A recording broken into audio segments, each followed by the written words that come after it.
Noël Albert désirait transformer à l'antique la façade romane de sa maison. En effet, la Renaissance, c'est le retour à l'Antiquité, et l'on bâtit de façon esthétique en s'inspirant des monuments antiques. La façade suit les codes de cette période, mais Noël Albert voulait aussi montrer qu'il était de descendance noble, ce qui était inexact, d'où les références à la chevalerie.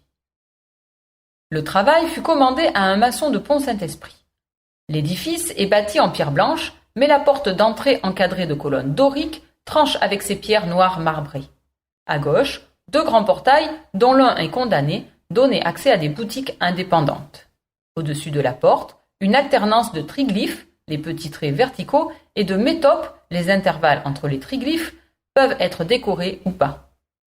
Ici, on remarque des bucranes, ce sont les têtes de bœuf enguirlandées de feuillage avant le sacrifice rituel, et des patères, ces petites soucoupes dans lesquelles on recueillait le sang de l'animal sacrifié. Au-dessus des portes des boutiques, des médaillons dont on voit sortir les têtes de guerriers et de jolies dames à la gorge généreuse encadrent un blason bûché, qui fut celui de Noël Albert, et qui est surmonté d'un homme empanaché. Des pilastres encadrent les fenêtres à meneaux du premier étage, partagées par des colonnes ioniques. Sur les socles des colonnes est encore représenté le blason de Noël Albert. Les consoles qui surmontent les fenêtres sont ornées de têtes de bélier, parées pour le sacrifice. Au-dessus du premier étage, c'est la belle frise de chevaliers combattant en armure. Les baies du second étage sont encadrées de colonnes composites, un mélange des ordres ioniques et corinthiens. Au-dessus de ces fenêtres, une décoration de rinceaux de feuillage. Et enfin, ornant les fenêtres du dernier étage, 3 personnages dont on ne voit pas les pieds. Ils ont le bas du corps engainé, ce ne sont pas des cariatides ou des atlantes, mais des thermes, un mot technique. La maison possédait 3 cours.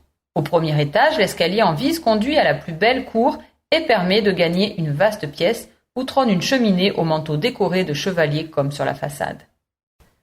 Par l'arceau qui domine la rue, on passe de l'autre côté de la voie. Il n'est pas impossible qu'un passage ait existé permettant de rejoindre dans la rue de la République la maison d'un protestant faisant aussi le commerce de sel et ami de Noël Albert. Dans la pièce du premier étage, sur rue, l'un des propriétaires, peut-être Damon, le fabricant de carrelage, a fait placer vers 1820 de riches papiers peints. Ils furent retirés au moment de la guerre de 39-45, mis en sécurité puis classés en 1945. Ils représentent des vues d'Italie.